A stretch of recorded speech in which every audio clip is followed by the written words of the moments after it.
कोनिया से आप सबके नाम ताहिर महसूद का सलाम। इस वक्त मैं कोनिया में तो हूँ लेकिन गाड़ी में हूँ और मैं इस वक्त जा रहा हूँ व्हील बैलेंसिंग कराने। गाड़ी थोड़ी सी इसकी अलाइनमेंट मुझे आउट लग रही है, बबलिंग इसने थोड़ी शुरू कर दी है 140 से अगर ऊपर जाए तो आप लोग सोच रहे होंगे कि 140 से ऊपर अगर जा रही है तो 140 तो बहुत स्पीड होती है, तो उससे ऊपर भी क्या मैंने जाना है जो अब इसकी मैंने अलाइनमेंट और बबलिंग में ख़त्म कर रहा हूँ। तो ईरान के अंदर चूँकि एक तो पेट्रोल बहुत सस्ता है और दूसरा वहाँ पे डिस्टेंस बहुत ज़्यादा है। दिन का हमें 700-800 किलोमीटर कवर करना पड़ता है क्योंकि हम ईरान इस दफ़ा एक्सप्लोर नहीं कर रहे हालात की वजह से। तो ईरान को हमने सिर्फ क्रॉस करना है, ईरान को एक्सप्लोर नहीं करना। और ईरान को अगर 3 दिन में क्रॉस करना है तो आपको दिन में 700-800 की आपको ड्राइव चाहिए होगी और दिन है छोटे, आपको कम से कम भी 150 प्लस स्पीड आपको रखनी होगी।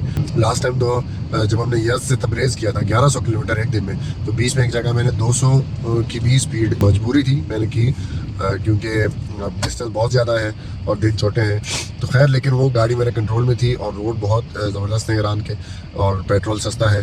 तो वैसे ये गाड़ी कर लेती है एक टैंकी में 500 किलोमीटर कुछ कर लेती है, लेकिन उस स्पीड पर इसने 300 ही किया है तो वो फिर बार बार टैंकी भी फुल करनी पड़ती है। लेकिन पाकिस्तानी 1200-1300 रुपये में टैंकी फुल जाती है इसकी, तो इसलिए उसकी कोई टेंशन ही नहीं है, आप बेशक जितनी स्पीड मारें। तो अभी तो यहाँ पर मुझे तुर्की में इशू नहीं है इस पब्लिक का क्योंकि 120 से ऊपर एक तो पेट्रोल बहुत महंगा है, दूसरा यहाँ पर स्पीड कैमरास भी लगे हुए हैं तो चालान भी हो जाते हैं। लेकिन ईरान में तो खुली अयाशी है, वहाँ पर चालान का भी डर नहीं है, दूसरा पेट्रोल भी सस्ता है। तो वहाँ मुझे अगर 170-180 अगर कहीं करनी होगी तो इस पब्लिक के साथ नहीं हो सकती, इस अलाइनमेंट के साथ। तो इसलिए मैं अभी जा रहा हूँ, व्हील अलाइनमेंट भी कराऊंगा, व्हील बैलेंसिंग भी कराऊंगा और उम्मीद है कि सुबह का टाइम है 9:30 बज रहे हैं तो ज़्यादा रश नहीं होगी। तो कोशिश करूँगा कि मैं 1-1.5 घंटे में फ़ारिग हो जाऊँ।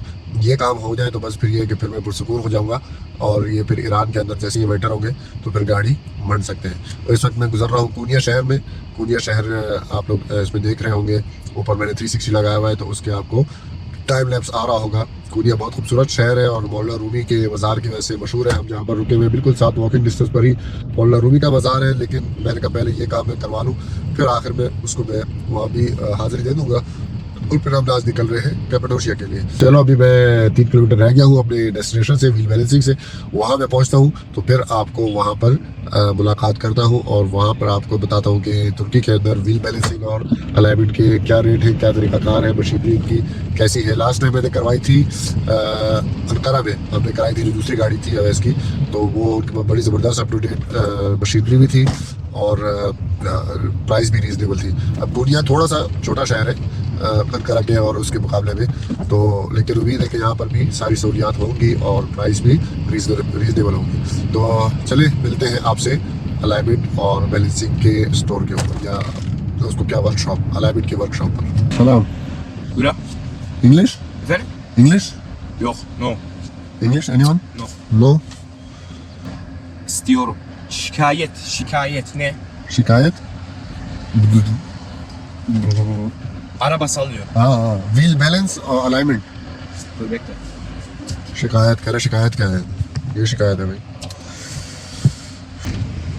यहूदियों को गालियाँ तो देते हैं हम, लेकिन यहूदी ने गूगल ट्रांसलेट ना बनाया होता तो ये सफ़र मेरा नहीं हो सकता था। गूगल मैप्स, गूगल ट्रांसलेट और जनाब ये booking.com और जितना भी नेट के ऊपर है ये सब उसके ऊपर सफ़र हो रहा है हमारा। ये पूरी बहुत बड़ी मार्केट लग रही है मुझे मैकेनिक्स की और टायरों की और गाड़ियों की। जिस तरह बिलालगंज है या शेर शाह है कराची में, या गूगल अच्छी जगह पे ले आया। यहाँ पर ये जो पोर्श खड़ी हुई है यहाँ पर हो कहीं ना कहीं मिल जाएगा व्हील अलाइनमेंट और बैलेंसिंग वाला है तो सही। उसके बाद व्हील अलाइनमेंट कह रहा है एक और है बंदा, वो हमसे अच्छा करता है। तो पता नहीं इसके पास रश ज़्यादा है या बंदा ईमानदार है या क्या चाहिए, उसको इंग्लिश आती होगी शायद, बजाय इसने अपने पास काम कराने की कहीं और रेफर कर रहा है।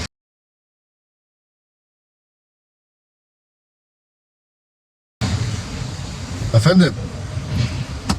English? No English? Wheel balance. Alignment. Okay. How much? Lira. हाँ। 300 lira. Hop falan. 300 lira. लिख के दे यार मुझे कितना ले रहा है। 300. 3? और खुदा का वास्ते 3,000 नहीं। Yes. 300? Yes. For both? Rot balans. Hem rot hem balans. balance, Balans 4 wheels, 4 teker evet. 4 wheels and alignment Tabii. 300. Yes. Too much, sir. 200, okay? No no no. अरब मामा पाकिस्तान मेहमान सबर इसको लिख के लेता हूँ यार गेस्ट फ्रॉम पाकिस्तान खुदा का वास्ता है यार we are your guest from Pakistan do some No discount speak English. Okay okay discount for us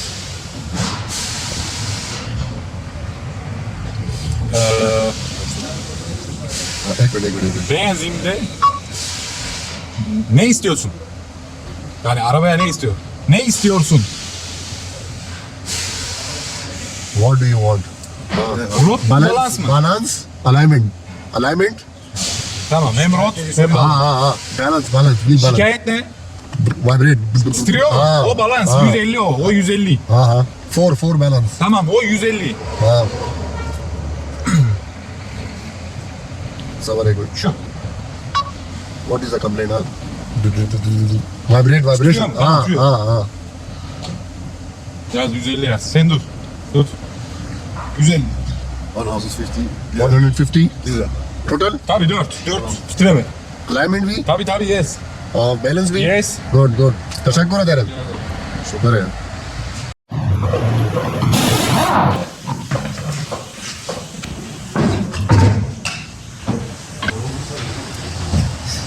Abi. Çay. हाँ हाँ चाय या good good good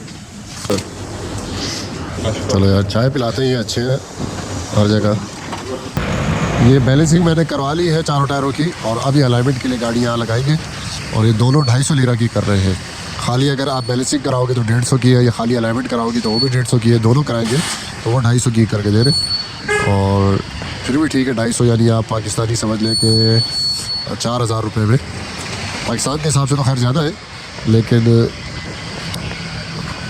Enişte.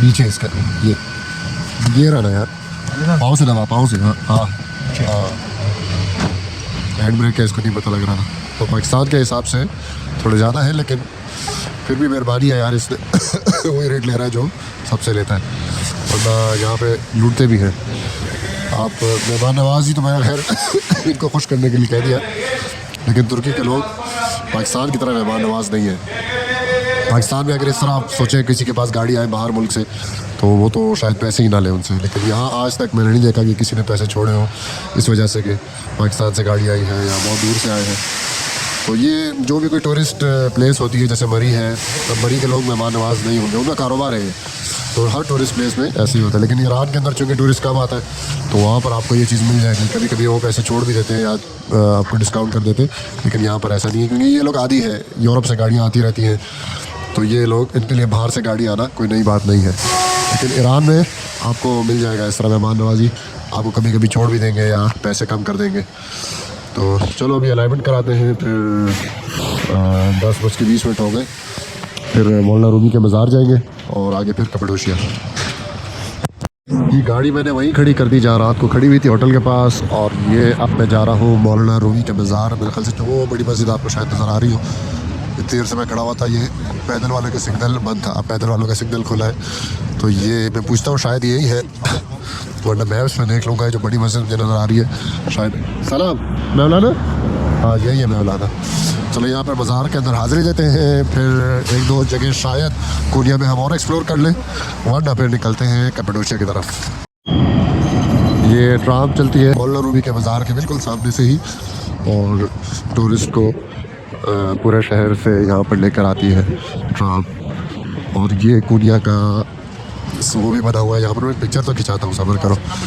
I love कोनिया नहीं खाली कोनिया लिखा है अच्छा चलो खाली कोनिया के साथ भी पिक्चर बन जाएगी जी इस वक्त मैं बाज़ार में दाखिल हो चुका हूँ और जब तक आपको अंदर लेकर जाता हूँ तो साथ साथ आपको मैंने कहा कि मौलाना जलालुद्दीन रूमी का मुख्तसर सा तारुफ आपके साथ मैं शेयर कर दूँ ये सुन्नी बुज़ुर्ग थे और बहुत मशहूर बुज़ुर्ग हैं 1207 ईस्वी में इनकी विलादत हुई है और तकरीबन आज से 800 साल पहले ये बुज़ुर्ग है मौलाना रूमी के नाम से मशहूर है इनका अपना नाम तो कुछ और है लेकिन जो रूमी है उनका लक़ब है और पैदाइश इनकी ईरान की है और दफन यहाँ पर हुए हैं और मौलाना और जो शम्स तबरेज़ है वो इनके उस्ताद थे, जिनकी हम वहाँ पर ज़ियारत करके आ चुके हैं। तबरेज़ से 80 किलोमीटर दूर उनकी क़ब्र वहाँ पर है और वो इनके उस्ताद थे, पीर मुर्शिद थे। और ये इनका आप देख रहे हैं मज़ार, यहाँ पर क़ब्र इनकी यहाँ पर बहुत बड़ी क़ब्र है। अभी मैं आपको दिखाता हूँ। और 2007 के अंदर यूनेस्को ने इनका हर साल यूनेस्को मनाता है किसी मशहूर शख्सियत के नाम से मौसूम करके। तो 2007 में मौलाना रूमी का साल मनाया गया था। और यहाँ पर आपको बहुत बड़ी एक कब्र मिलेगी मौलाना रूमी की, उसके साथ छोटी छोटी और कब्रें हैं। कोई भी बुज़ुर्ग है या जो उस्मानी सल्तनत के बादशाह वगैरह या उनके अजीज़ व अक़ारिब, वो भी यहाँ पर ही दफन है। ये हम दाखिल हो चुके हैं मौलाना रूमी के मज़ार के अंदर।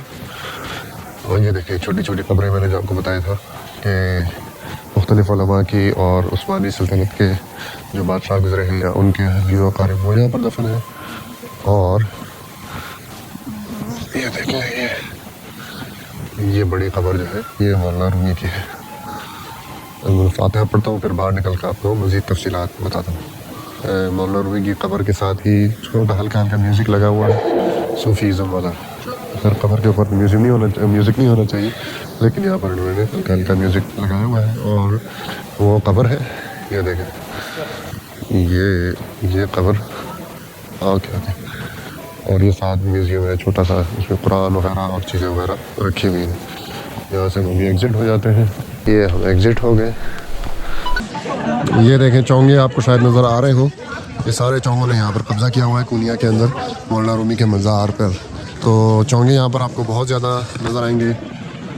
हालांकि इनके लिए तो मजहबी पेशवा नहीं है इनके तो कोई, लेकिन फिर भी ये लोग यहाँ पर आते हैं, देखते हैं। और ये मज़ार से जैसे आप निकलेंगे ये आपको कमरे नज़र आएंगे आगे। ये देखें ये एंट्रेंस है, इसके बिल्कुल सामने ये कमरे हैं। और इन कमरों के अंदर उन्होंने तुर्की की हुकूमत ने यहाँ पर मुजस्मे रखे हुए हैं मुख्तलिफ, जिसके अंदर इन्होंने बताया है कि उस ज़माने के अंदर मौलाना रूमी और उनके जो दरवेश थे, उनके जो शागिर्द वगैरह थे, वो किस तरह से रहते थे और उनका क्या माहौल था, क्या करते थे। ये कोई दरवेश है और इसने कासा पकड़ा हुआ है, वो देके चढ़ी हुई है।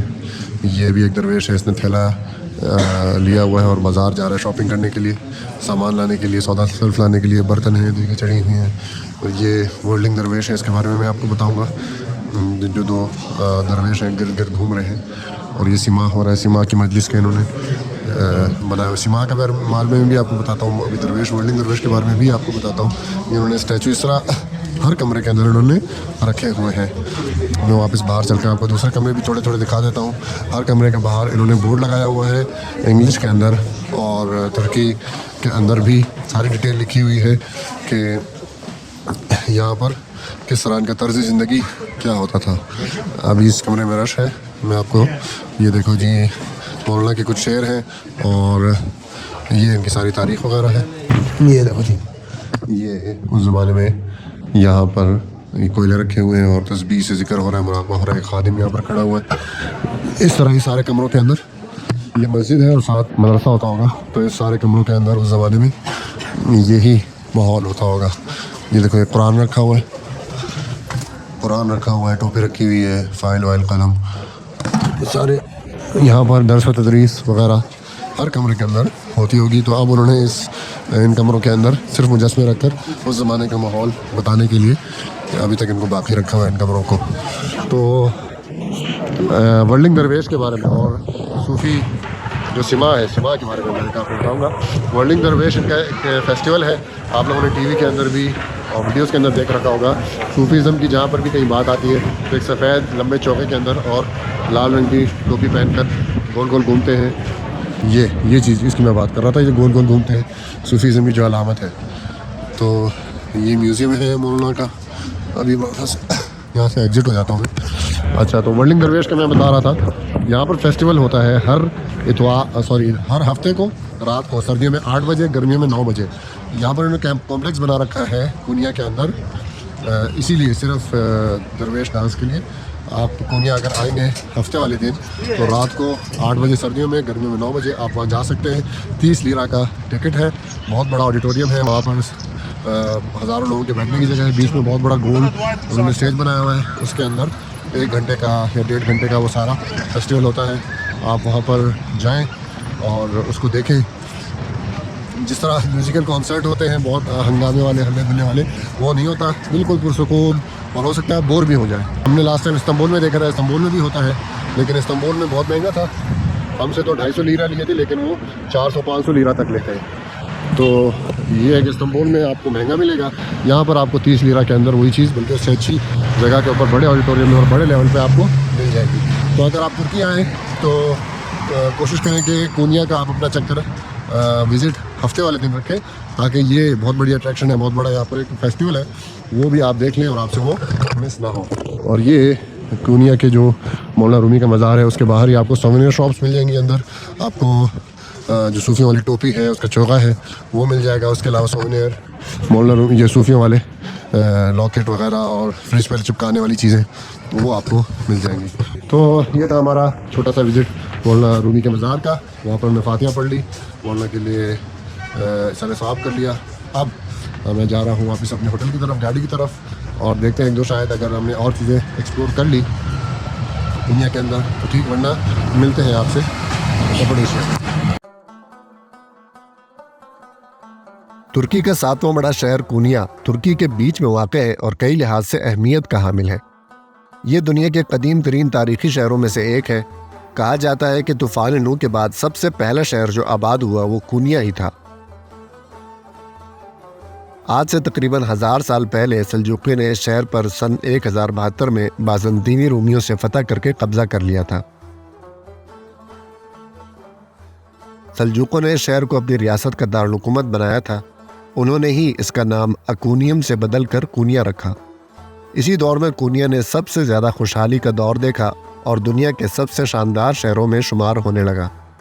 सल्जूकियों के ज़वाल के बाद इस शहर पर कुछ अरसा मंगोलों और तुर्कमानों ने हुकूमत की, यहाँ तक कि सन 1467 में यह सल्तनत उस्मानी का हिस्सा बन गया। उस्मानी दौर में यह शहर ज़वाल का शिकार रहा, लेकिन 1896 के बाद इसकी हालत कुछ बेहतर हुई। इसकी वजह इस्तांबुल और बगदाद के दरमियान रेल लाइन की तामीर थी, जो कि कोनिया से गुजरती है। सन 1923 तक कोनिया मरकज़ी अनातोलिया का सबसे अहम शहर था और अंकारा का दर्जा भी कोनिया से कम ही था।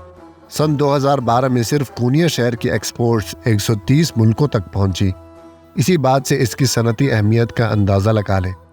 इस शहर को तुर्की की मईशत का अहम सतून माना जाता है। यहाँ पर गाड़ियाँ, ज़रूरी आलात, पेंट, दीगर सनती केमिकल, कागज़ और पैकेजिंग इंडस्ट्री, कपड़ा और चमड़े की फैक्ट्रियाँ मशहूर हैं। इस सब के बावजूद कोनिया की वजह शोहरत जलालुद्दीन रूमी का मज़ार है, जिसे देखने हर साल लाखों सयाह सारी दुनिया से कोनिया आते हैं। और दिलचस्प बात यह है कि गैर मुस्लिम ज़ायरीन की तादाद मुस्लिम ज़ायरीन से अक्सर ज़्यादा ही होती है। कोनिया में कई लोगों ने हमें बताया कि यहाँ करीब ही एक गांव है जिसका नाम सिली है और वो देखने से ताल्लुक़ रखता है। हम कैपेडोकिया जा रहे थे और ये गांव हमारे रास्ते में ही आ रहा था, तो हमने सोचा कि ज़ोहर की नमाज़ पढ़ने के लिए वैसे भी कहीं रुकना तो है ही, तो क्यों ना इस गांव में ही ज़ोहर पढ़ ली जाए। इसी नीयत से हम पहुंच गए तुर्की के इस गांव में, जो कि कोनिया से सिर्फ 10 किलोमीटर की दूरी पर वाक़ है।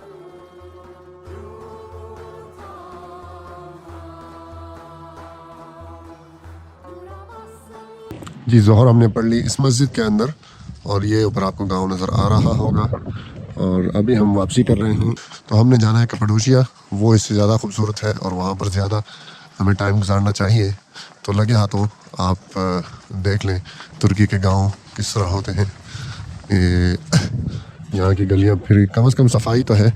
देखो बाहर सोफ़ा रखा है, सफाई है, कचरा नहीं है, गंद नहीं है, और बाकी घर वगैरह तकरीबन वैसे ही हैं जैसे पाकिस्तान में आपको मिलेंगे, बस सफाई का फ़र्क है।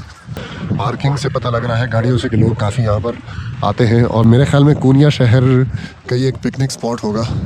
इस शहर से 8-10 किलोमीटर दूर ही है, तो लोग एंजॉय करने के लिए और टाइम गुजारने के लिए फैमिली के साथ यहाँ पर खाना वगैरह खाने के लिए, बिल्कुल जैसे सैदपुर विलेज इस्लामाबाद में लोग इस्लामाबाद से बाहर जाते हैं, शहर के अंदर ही गाँव वाला माहौल उनको मिल जाता है।